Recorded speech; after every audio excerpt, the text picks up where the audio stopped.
O berço da desigualdade está na desigualdade da escola. O berço da igualdade está na igualdade da escola. Houve um tempo até que muitos de nós socialistas dizíamos que a igualdade vem de tomar o capital do capitalista, botar nas mãos do Estado e servir ao trabalhador. Falso! Isso não deu certo. A igualdade vem de pegar o filho do capitalista, o filho do trabalhador e botar ele na mesma escola. De manhã cedo, descer no elevador do prédio onde moram, a filha da patroa, a filha da empregada, irem para a mesma escola. Aí vamos ter a igualdade. Ou uma certa desigualdade restrita, conforme o talento, conforme a persistência, conforme a vocação, mas não conforme a herança, não conforme o acaso do nascimento, não por causa da biologia nem do DNA. A desigualdade é pelo talento, é pela persistência, é pela vocação, porque a escola é igual. E esse caminho da escola igual, para todos, igual e de qualidade, é possível por meio da federalização da educação de base no Brasil. Não peçam aos prefeitos desse país que sejam capazes de dar uma boa escola para todas as crianças do seu município.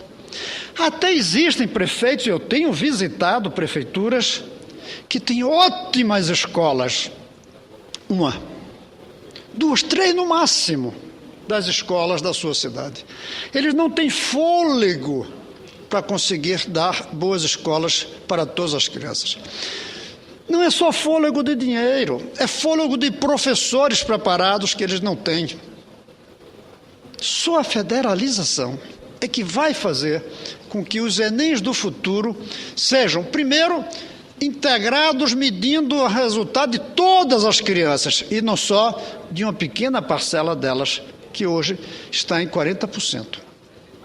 É muito menos o número dos que fazem prova, mas eles representam 40%, porque 60% ficou para trás no caminho. É como vestibular, só alguns fazem vestibular. 14 milhões de analfabetos não vão fazer, nem o Enem. 60% que deixaram a escola antes do ensino médio não vão fazer. O Enem é do ensino médio. Não inclui a tragédia dos que não chegam lá. Nós estamos escondendo a realidade quando dizemos que o Brasil está péssimo pelo Enem. O Brasil está pior do que péssimo quando a gente inclui o Enem e a nota 0 dos que não chegaram lá. E fechamos os olhos. Para a Copa, toda atenção. A presidenta se reúne com o ministro do esporte. O ministro do esporte se reúne até com um cara lá da FIFA. E todos se mobilizam. Os governadores hoje dando festas, porque faltam 1000 dias e já tem o que apresentar nos canteiros de obras. E alguns desses estados que vão fazer festas por causa dos 1000 dias, para mostrar o andamento, tem todas as suas escolas em greve. Não há 1000 dias ainda, mas caminhando para 1000 dias. E a gente não faz reuniões. E a presidenta não convoca ninguém. E o Brasil não desperta para a tragédia de que temos crianças sem aulas. Desperta porque temos em um dos estádios os trabalhadores fazendo 1 dia de advertência. E mais, no mesmo estado. O mesmo estado, Minas Gerais, teve 1 dia de greve dos trabalhadores do estádio da Copa. E isso gerou um pânico. Esse mesmo estádio, os professores estão em greve há 100 dias. E não há tragédia, não há mobilização, não há preocupação. Uma simples tolerância cansativa no máximo, mas não indignação. Como é que o estado de Minas Gerais fala para o povo brasileiro, dizendo, faltam 1000 dias, nós estamos com a Copa quase pronta e tem um grupo de trabalhadores em greve por 1 dia e isso assusta todo mundo. E não se assusta com 100 dias de greve de professores? Por isso, Nesses 100 dias, felizmente, nós vamos poder ter orgulho de dizer ao mundo que organizamos uma Copa. Mas nós vamos ter vergonha de dizer ao mundo que não organizamos a escola. Mais ou menos na mesma época da Copa, vai ser divulgado o Enem daquele ano. E que cara a gente vai ter de dizer ao mundo de que o país que organiza uma Copa não organiza a sua escola? Passada a Copa, não fica praticamente nada dela. Se ganharmos a taça, fica a taça. Se não ganharmos a taça, ficam alguns grandes edifícios. Alguns serão elefantes brancos. A África do Sul está explodindo ou implodindo estádios, porque o custo de mantê-los sem servir para nada não justifica mantê-los. Estão trabalhando a ideia de implodir estádios na África do Sul. Aqui não vamos ter coragem de implodir. Vamos inventar um show um dia, outro show no outro ano da Copa. Agora, se a gente investisse isso na educação, não era uma festinha passageira de 3 semanas para mostrar ao mundo. Era uma festa permanente de um país com competência, com preparo, com redução da desigualdade, com construção de uma economia do conhecimento. Mas a gente continua preferindo a festinha de 3 semanas e fazendo a nossa competente tarefa de construir os estádios, os caminhos, os aeroportos, os hotéis, tudo isso que vai orgulhar-nos no cenário mundial. Por isso eu desejo tanto que dê tudo certo. Mas por que não despertamos para o resto? Veja que eu chamei a educação do resto.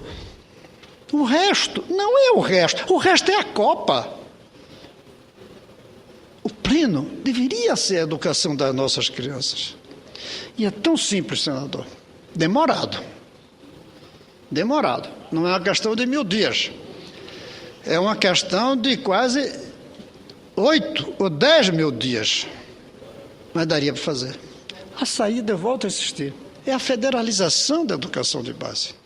Se a gente fizesse com que as 300 escolas federais chegassem às 200 mil no Brasil, estava resolvido o problema. Mas não se faz num passe de mágica. Para isso é preciso primeiro criar uma carreira nacional do magistério.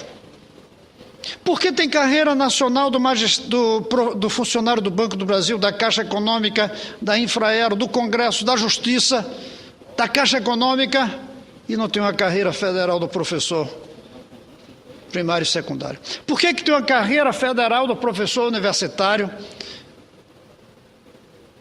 e não tem dos professores da educação de base? Uma carreira nacional. E que professor passasse a ser visto como um funcionário federal, escolhido em concurso nacional e mandados todos para as mesmas cidades onde eles são necessários. Como a gente faz com o Banco do Brasil, com o Ministério Público, com a Justiça, e que manda para onde precisa. Mas se jogá-las nas escolas de hoje, estamos jogando dinheiro fora. Então, ao lado de um programa, de uma carreira nacional do magistério, é preciso um programa federal de qualidade escolar, que reconstrua os prédios, porque os nossos prédios se chamam de escola, mas não são escolas. Você que está me ouvindo, você compraria uma geladeira numa loja cujo prédio se parecesse com a escola onde seu filho estuda? Duvido. Agora, as crianças a gente deixa lá. A gente deixa as crianças em prédios nos quais a gente não entraria para comprar uma geladeira, uma televisão, um liquidificador, porque a gente passaria em frente desconfiando de que o que tem ali dentro não é o de melhor qualidade. Mas nossas crianças estudam lá. É preciso reconstruir esses prédios. Mas não basta prédio, é preciso equipar as escolas. Escola de quadro negro e giz é uma escola do passado. Hoje de manhã apareceu na televisão, senhor Paim, a descoberta de um planeta que tem 2 sóis. Um fenômeno extra. A gente viu aquilo na televisão, o planeta rodando e os 2 sóis rodando. Uma simulação, obviamente. Como é que a gente ensina isso no quadro negro? Como é que a gente chega no quadro negro, faz um pontinho de giz e diz isso aqui é um planeta novo. Aí faz 2 pontinhos e diz isso aqui são os 2 sóis. Esse gira assim, esse gira assim. Qual é o aluno que assiste essa aula satisfeito, gente? E depois a gente diz que o aluno é violento. Os alunos brasileiros são pacíficos, porque eles aguentam o que não é, que deve ser dado a eles, porque eles assistem aula em quadro negro e em casa vê na televisão. É claro que eles têm que ficar violentos pela raiva, pela indignação, pela incompetência como as coisas lhes são mostradas. Temos que ter o professor na carreira nacional e temos que ter um programa federal que faça prédios bonitos. Porque shopping center, banco tem prédio bonito, escola tem prédio feio. Onde é que está escrito isso na Constituição e nas leis divinas? De que escola tem que ser pior do que shopping center, de que banco? E de que o Congresso? Por quê? Prédios lindos, bonitos, agradáveis e bem equipados.